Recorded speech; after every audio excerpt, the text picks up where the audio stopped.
I wanted to go to another subject you've taken on, and that is Jon Stewart making his announcement that he's going to be holding a protest in Washington to what was a counter what he identified as extremists on both sides. Let's go to a clip.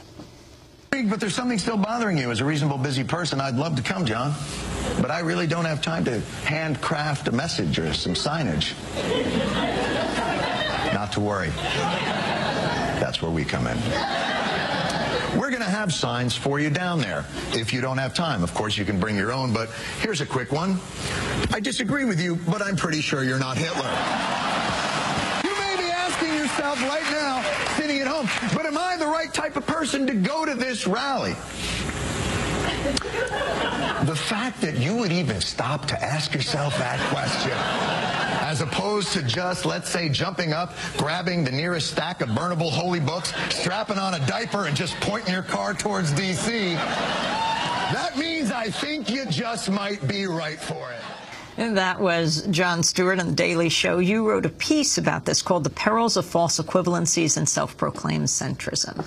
Glenn Green. Right. Well, I was somewhat ambivalent about this rally because, on the one hand, I think everybody agrees that we need more rationality and substantive examination in our political discourse. And so to the extent that he's calling for that, that's a perfectly fine and uncontroversial idea. And as well, he reaches a demographic group, young people who tend to be politically disengaged, and he draws them into the political process, which I think is a very commendable thing to do.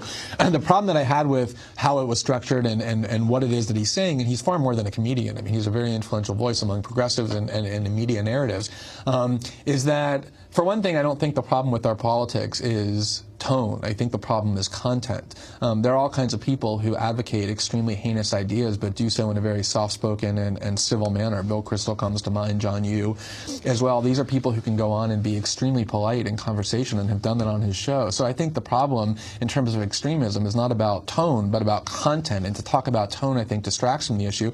I also think that we don't really have a problem with excess activism in the United States, as he seemed to suggest. We need to stand up for the virtuous people who don't go to rallies. I think going to rallies and being politically engaged and even passionate is actually a virtue and something that ought to be encouraged. But the real problem I had with it is that in order to appear as though he was being even-handed, he didn't depict the extremism as being a problem on the right, which is the reality.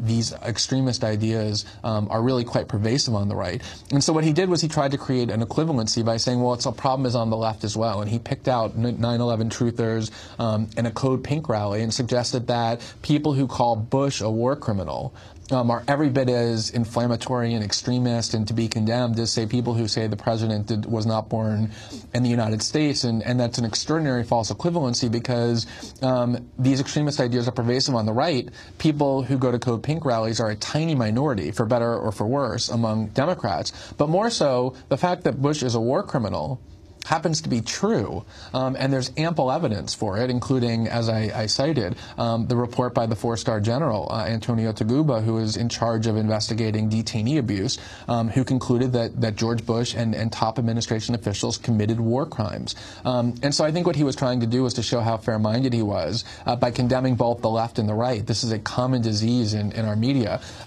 even though left and right are not equal. And the competing rally of Stephen Colbert? Well, that, I think, is actually something that I found encouraging because the rally there is to keep fear alive.